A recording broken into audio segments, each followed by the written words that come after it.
Bonjour tout le monde, je voulais vous montrer ma dernière réalisation, je viens juste de le terminer, je vais faire attention parce que c'est même pas sûr que les petits papillons là soient bien secs, donc on va y aller doucement.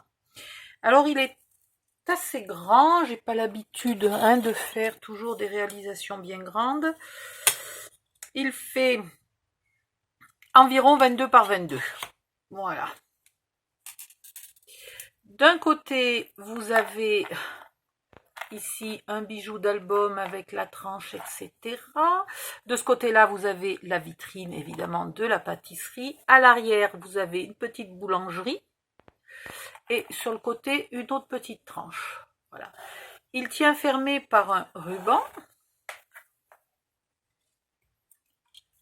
Hop.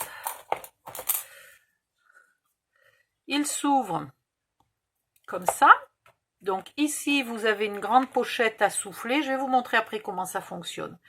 Et vous en avez trois grandes pochettes à souffler identiques. Je vous explique après à quoi elles servent. Ici, vous avez deux petits livres avec plein de place pour noter plus de recettes. Voilà. Donc ici, je pensais peut-être mettre les recettes, par exemple, de boissons. Et ici, vous mettrez bien ce que vous voulez. Il y en a encore ici. Voilà. Il y a vraiment beaucoup de place. Le principe de ce folio, c'est que vous l'ouvrez, vous y mettez vos recettes préférées. Il n'en va pas des centaines et des centaines, mais il en va quand même pas mal. Sur des fiches dans ce style-là, donc là j'ai fait une fiche brouillon, mais vous pouvez bien entendu faire une fiche propre et nette avec l'ordinateur et l'imprimer. Chaque côté doit avoir une recette entière. La recette ne doit pas tenir sur plusieurs pages. Pourquoi ? Parce que vous allez ici mettre toutes vos entrées. Vous allez ici mettre les plats principaux et vous allez ici mettre les desserts. Vous choisissez l'entrée que vous avez envie de faire. Vous la mettez ici dans la pochette transparente. Vous choisissez, alors il aurait fallu que je prenne 2-3 bouts de papier. Bon, imaginons. Vous choisissez votre plat principal, vous le mettez là. La fiche est un peu petite, mais c'est pas grave, on va faire comme si c'était bien.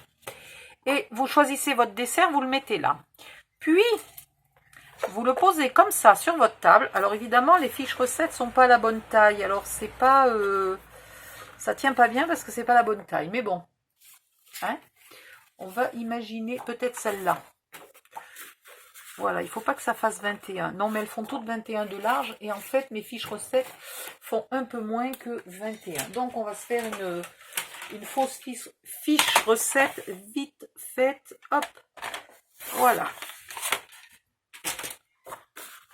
Très bien. Donc, vous aurez sur votre table l'entrée, le plat principal, le dessert. Et vous pouvez cuisiner sans être obligé du tout de retoucher le folio, de retoucher les fiches recettes, de les tourner ou quoi que ce soit. Vous ne touchez plus rien, vous ne salissez plus rien, vous avez tout sous les yeux. Voilà, tout simplement. Donc ça, je l'enlève parce que c'est pas la bonne taille. Ça, c'est la bonne taille. Vous pouvez ici mettre plusieurs onglets avec pour trier vos recettes. Alors les entrées, vous pouvez mettre entrée froide, entrée chaude, les cakes salés, les tartes salées, enfin vous faites bien les catégories que vous avez envie de faire. Dans les plats principaux, vous pouvez faire par exemple une catégorie où il n'y a que des légumes, une catégorie où il n'y a que de la viande, une catégorie plat complet, voilà. Et dans les desserts, c'est pareil, vous pouvez trier les tartes, les cakes, les cupcakes, les gros gâteaux, les petits gâteaux, les biscuits. Vous triez ça comme vous voulez, vous faites, alors peut-être pas autant de catégories que vous voulez, parce que c'est quand même un peu limité en épaisseur, mais vous faites par exemple 4 catégories, ça ira très bien. Voilà, il est fini, il est tout beau, il est prêt à partir en vitrine. Voilà, je vais aller le ranger dans mon meuble. Le tuto est entièrement filmé. Par contre, il faut encore que je vérifie vite fait les vidéos, que je les renomme, que je les upload sur YouTube, etc. etc. Donc, laissez-moi quand même 2-3 jours, il sera peut-être pas posté dans la demi-seconde. J'ai utilisé un bloc de moins d'un bloc, 20 par 20 Stamperia Sweetie. Plus j'ai utilisé 3 grandes feuilles, comme ça, 30 par 30 roses. Et les intercalaires, là, sont faits dans un autre bloc action. Donc je mettrai un intercalaire rose, un intercalaire vert, puisque c'est les mêmes couleurs que le papier. Voilà. Ce qui fait qu'il me reste des feuilles. Alors ça, c'est la bonne nouvelle. D'accord, super. Il y a un film qui démarre tout seul. Bon. Donc il me reste une grande feuille, comme ça, qu'on va bien garder. Il me reste des chutes de chaque fois que j'ai coupé un intercalaire. Où sont-elles mes chutes d'intercalaire? Voilà. Il me reste des chutes d'intercalaire là. Donc vous les gardez bien aussi quand vous avez fini ce tuto. Et il me reste surtout 3 feuilles comme ça. Et quelques petits décors. Mais très peu, il m'en reste. Hein, pas beaucoup puisque je les utilise. Mais en tout cas, il me reste 3 feuilles là. Ces 3 feuilles plus celle-là, vous ne les utilisez surtout pas. Vous ne les utilisez pas pour décorer celui-là. Enfin, surtout pas si vous avez envie. Hein. Mais avec ça, je vais vous faire un autre mini-album, d'un autre format, d'un autre système, un petit peu plus petit, mais qui ferait aussi un ravissant cadeau de Noël. Je pensais, entre autres, si vous offrez à une personne de votre famille, votre sœur ou votre mère, enfin non, votre mère, ça va pas marcher, votre sœur, votre nièce, votre cousine ou votre meilleure amie, vous lui offrez celui-ci. D'accord? Et si elle a une fille qui est en âge de commencer à cuisiner avec elle, vous offrirez le petit à Noël pour sa fille. Comme ça, les deux auront l'impression, pas d'avoir le même, mais d'avoir des mini livres de recettes tout à fait assortis et tout à fait mignons. Voilà.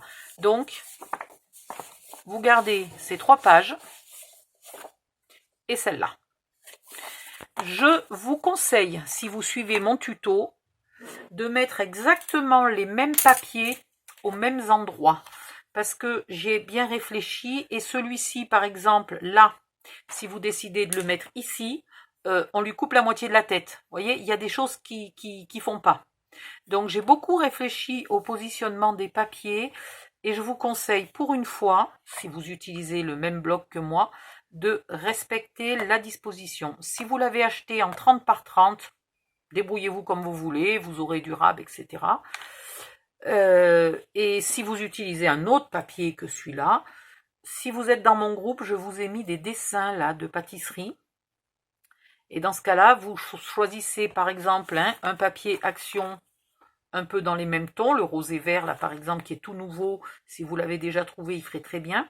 Vous imprimez quelques desserts, ça ne va pas vous ruiner en encre, hein, et vous faites quasiment le même. J'avoue que le papier est tellement beau que obligatoirement, si vous ne l'utilisez pas, il sera peut-être un tout petit peu moins joli, mais vous pouvez faire quelque chose de magnifique quand même. Voilà, bisous, je vais m'occuper des vidéos, et puis une fois que je serai un petit peu avancée dans la publication de ces vidéos, je me lancerai soit dans le mini assorti, histoire comme ça après je range mes papiers, on n'en parle plus, soit je me lancerai dans un autre tuto. Vous me connaissez, enfin pour celles qui me connaissent, voilà, je reste pas 3 jours sans faire un tuto quoi. Voilà, bisous bisous, à bientôt, bonne journée, bye bye, pensez de liker la vidéo si vous l'avez aimé, commentez si vous avez des questions à poser ou si vous avez envie de me dire quoi que ce soit. Et puis quoi est-ce que de... Et abonnez-vous si vous voulez être au courant de quand je vais poster enfin ce tuto et puis les autres. Bisous, à bientôt, bye bye.